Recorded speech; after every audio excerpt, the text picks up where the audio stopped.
Hello guys, நம்ம இன்றைக்கி car எடுத்துகிட்டு ஒரு ரைட் போகிறோம். எதுக்காகன்னா, நம்ம ஃப்ரெண்டுக்கிட்ட சேனலுக்கு தேவையான கொஞ்சம் திங்ஸ்லாம் இருக்குது. அவர் சென்னையிலேருந்து வந்திருக்காரு. ஸோ இன்றைக்கி தான் வாங்கி ஆகணும். அதனால நம்ம அவர் வீடு கல்லணை பக்கத்தில் இருக்குது. ஸோ அங்கே தான் போயிட்டுருக்கோம். சீட் பெல்ட் போட்டு சேஃப்டியாக தான் போயிட்டுருக்கோம், எந்த ப்ராப்ளமும் இல்லாமல். தென் வெதர்லாம் இன்றைக்கி ரொம்பவே நல்லா இருக்குது. கொஞ்சம் ஹாட்டாக இருக்காப்புல தான் இருக்குது. அண்ட் ரோட்லலாம் டிராஃபிக் கொஞ்சம் இருக்காப்புல தான் இருக்குது. இன்னும் போக போக எப்படி இருக்குன்னு தெரில. அண்ட் லாஸ்ட் வீக் நம்ம கேரளா ரைட் போயிருந்தபோது ரொம்ப ட்விஸ்ட் அண்ட் டர்ன்ஸாக தான் இருந்துச்சு ரோட்லாம். அண்ட் ரைட் பண்ணும்போது ரொம்பவே நல்லா இருந்துச்சு. எஸ். அண்ட் இந்த காரு நான் காலேஜ் படிக்கும்போதே வாங்கணும்னு நினச்சிட்டு இருந்தது. காலேஜ் முடிச்சோன்னு தான் செகண்ட் ஹேண்டில் கார் வாங்கினேன். அண்ட் எஸ், இதுதான் நம்மளோட ஒரு செகண்ட் ஹேண்டில் வாங்கின நம்ம வெர்னா கார். அண்ட் இது வாங்கி நல்லா தான் போயிட்டுருந்துச்சு. பட் ஒரே மாதத்தில் கொஞ்சம் ஒரு சின்ன ப்ராப்ளம். பட் அது பெரிய பிரச்சனையில் வந்து விட்டுருச்சு. என்ன ஆச்சுன்னா, கிளச்சு, பிரேக்கு எல்லாமே கொஞ்சம் டைட்டான மாதிரி ஃபீலாக இருந்துச்சு. ஸோ வாங்கும்போது எல்லாமே நல்லா தான் இருந்துச்சு. என்ன பண்ணி கொடுத்தாங்கன்னு தான் தெரில. அப்புறம் எல்லாமே ரொம்ப கஷ்டமாயிடுச்சு. அப்புறம் காரை பார்த்தாலே எனக்கு ஒரு கஷ்டமாயிடுச்சு. என்னடா அப்படி ஆசைப்பட்டு வாங்கினது இந்த மாதிரி ஆயிடுச்சு அப்படின்ட்டு. நெக்ஸ்ட் அது ஒரு மிஷினாக பார்க்காம ஒரு என் கூட இருக்க ஒரு ஃப்ரெண்டாக தான் இது பண்ணேன். அதனால் உடனே போய் அம்மா அப்பா காலெல்லாம் விழுந்து காசை வாங்கி சரி பண்ணணும் அப்படின்ட்டு பக்கத்தில் போயிட்டு சர்வீஸ் சென்டரில் கொடுத்து சரி பண்ண ஆரம்பித்தா இன்னும் ஒரு பிரச்சனையும் அவங்க சொல்ல ஆரம்பிக்கிறாங்க. அப்போ தான் நம்ம வாங்கினவங்க நம்மளை ஏமாற்றிட்டாங்கன்னு தெரிஞ்சு. அதுக்கப்புறம் தான் யூடியூப்லலாம் வீடியோ பார்க்க ஆரம்பித்தேன். என்னென்ன ப்ராப்ளம்ஸ் வரும், இதுக்கு முன்னாடி என்னென்ன பார்க்கணும் அப்படின்ட்டு. ஜஸ்ட் அதெல்லாம் சொல்லணும்னு தோணுச்சு.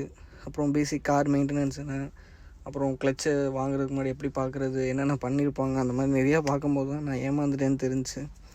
அப்புறம் சின்ன சின்ன சின்ன ப்ராப்ளமாக ஃபிக்ஸ் பண்ணி ஒரு 1 above ஆயிடுச்சு சுத்தமாக சரி பண்ணுறதுக்கே. ஆமாம், ஜஸ்ட் ஒரு 1 வீக் தான் ஆச்சு. அதுலேருந்து சின்ன சின்ன ப்ராப்ளம்ஸும் வர ஆரம்பிச்சது. 1 மந்தில் பெரிய ப்ராப்ளம் ஆயிடுச்சு. அப்புறம் புதுசே வாங்கியிருக்கலாமோ அப்படின்னு வேறு எனக்கு தோணுச்சு. ஆனால் நான் அந்த காரை விட தோணலை. அதுவே எனக்கு ரொம்ப பிடிச்சி இதே வச்சுக்கலாம் அப்படின்னு தோணிடுச்சு. அண்டு இப்போ நம்ம நீங்கள் கார் வாங்கினீங்கன்னா தயவு செஞ்சு உங்களுக்கு துடைக்க முடியும், வீக்லி ஒன்ஸ் கழுவ முடியும் அப்படின்னா மட்டும் வாங்க. பார்க்கிங் இருந்தால் மட்டும் வாங்க. ஏன்னா நான் வாங்கினதுக்கப்புறம் தான் ரொம்பவே ஃபீல் பண்ணேன். வாங்கி ரோட்டில் நிப்பாட்டுறதுனால நிறையா பேர் ஸ்க்ராட்ச் பண்ணி விடுறது, அவங்க பேர் எழுதுறது, கையில் கிழிக்கிறதுன்னு அவ்வளோ பிரச்சனைகளை ஃபேஸ் பண்ணிகிட்டு இருந்தேன். அண்டு செகண்ட் ஹேண்ட்ஸ் வாங்குறதுக்கு முன்னாடி யூடியூப்பில் நல்லா வீடியோ பாருங்கள். அதுவும் எனக்கு ப்ராப்ளம் ஆச்சு. அதுக்கப்புறம் அதை மெயின்டைன் பண்ணுற அளவுக்கு நமக்கு வேணும்.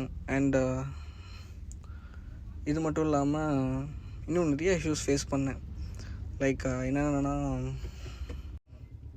நல்லா பார்க்கிங் ஸ்பேஸ் இருக்கணும், அங்கே எலி வராமல் இருக்கணும். எலி தொல்லை இருந்துச்சு, ஒரு ஒயரை கிடச்சிச்சின்னா கூட நிறையா ப்ராப்ளம்ஸ் ஆகும். ஸோ அது மாதிரி இருக்கிறதுனால எலி தொல்லையிலேருந்து தப்பிக்கணுன்னா கண்டிப்பாக ஒரு நல்ல ஸ்பேஸ் இருக்கணும். அது சிமெண்ட் போட்ட மாதிரி இருக்கணும். நீங்கள் ரொம்ப பொத்தி வாங்கணும். ஒரு சின்ன பிரச்சனைனாலும் அது 1000s இல்லை 10,000 அந்த மாதிரி தான் வந்து விடும். ஸோ தயவு செஞ்சு பார்க்கிங் ஸ்பேஸ் பார்த்துக்கோங்க. நல்லா ஓட்ட தெரியும்னா பார்த்துக்கோங்க. ஆர்வப்பட்டு வாங்கிடாதீங்க. அண்ட் ஏசி கேப்லாம் இருக்கும், அதிலலாம் போய் எலி உட்கார ஆரம்பிச்சிடும். நெக்ஸ்ட்டு பேனட்டில் போய் உட்கார வச்சிரும். அதுக்கப்புறம் நீங்கள் வாங்கிட்டு நீங்கள் மோஸ்ட்லி எடுக்கலைன்னா ரொம்ப ப்ராப்ளம்ஸ் ஆகும். பேட்ரி டவுன் ஆகும். லைக் தட் நிறைய ப்ராப்ளம்ஸ்லாம் இருக்குது. பேட்ரி டவுன் ஆச்சுன்னா குறைஞ்சது 12,000 செலவு வச்சிரும். இது க்ரூஸ் வேறு அந்த மாதிரி பெரிய காருக்கெல்லாம் கன்ஃபார்ம் பேட்ரியே 10,000 to 13,000 கிட்ட வருது. அண்ட் வேறு அப்புறம் ஏசிலாம் கிளியர் பண்ணணும்னா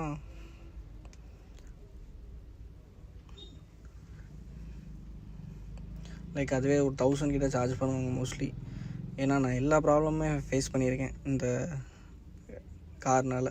அதுக்கப்புறம் வெளியே சன்லலாம் நிப்பாட்டினீங்கன்னா கண்ணாடிலாம் ரொம்ப இதாகும். அப்புறம்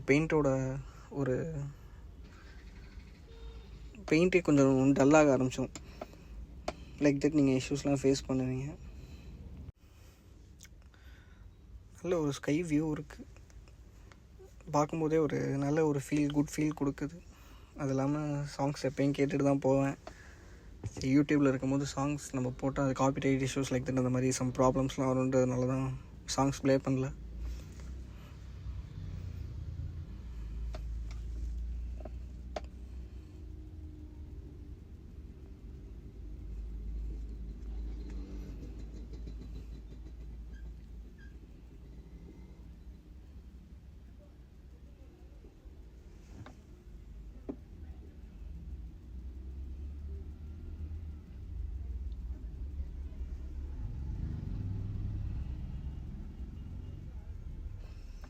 இப்போ நம்ம நியர் பால்பனை நெருங்க போகிறோம். ஸோ அங்கேயுமே டிராஃபிக்லாம் நிறையா இருக்கும். இப்போ மத்தியானம் நேரன்றதுனால எப்படி இருக்குன்னு தெரில. ஸோ அங்கே போனால் தான் தெரியும். அங்கேருந்து ஒரு 10 கிலோமீட்டர்ஸில் கல்லணை ரீச் பண்ணிடலாம். கல்லணைக்குமே 2 ரூட் இருக்குது. ஒன்று திருவாரூர் சைடு மெயின் ரோட்லேயுமே போகலாம், இன்னொன்று அப்படியே அரியமங்கலம் பேக் சைடு உள்ளூர் அரியமங்கலம் லைக் தட் அந்த மாதிரி ஒரு ரோடு இருக்குது. அந்த ரோடும் நல்ல ஒரு வியூ இருக்கும். ஃபுல்லாக கல்லணை போகிற வரையுமே ஒரு நல்ல வியூ இருக்கும். ஸோ அங்கிட்டு போகலாமா என்னன்னு தெரில. எப்படி டிராஃபிக்ஸ் இருக்குன்னு பார்த்துட்டு அதுக்கேற்ற மாதிரி மெயின்டைன் பண்ணி போகலாம் லைக் தட்.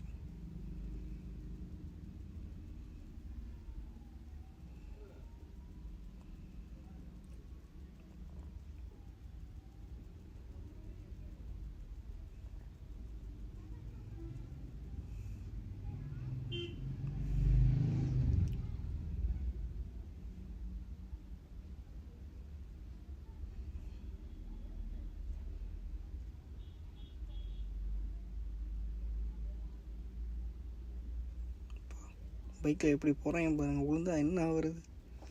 நம்ம கார்லேயே அவ்வளோ ஸ்பீடாக போகல, பைக்லேயுமே அந்த மாதிரிலாம் நான் போகவும் மாட்டேன். ஏன்னா பொறுமையாகவே ஓட்டி பழகியாச்சு.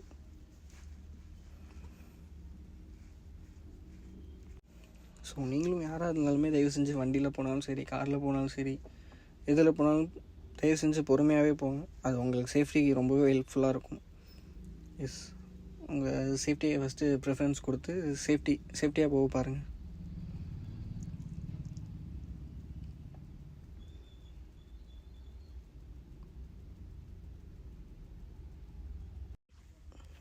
இப்போ நம்ம பால்பனை ரீச் பண்ணியாச்சு. போக போக ரொம்பவே டிராஃபிக் ஏறிக்கிட்டே இருக்குது.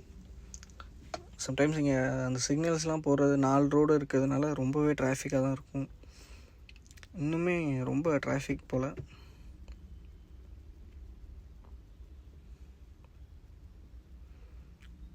இதில் போகணுன்னா அந்த மண்ணில் இறக்கி தான் போகணும் போல், வேறு வழி இல்லை. சீக்கிரம் போகணுன்னா சரி மண்ணிலே இறக்கும்.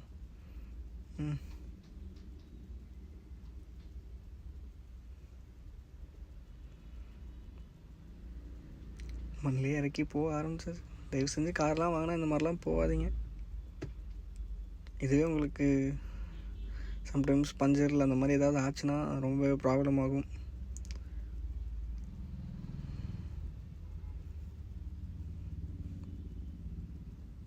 ஏதோ ஒரு பைக் ஓட்டுற மாதிரி காரை மண்ணில் இறக்கி போயிட்டுருக்கேன்.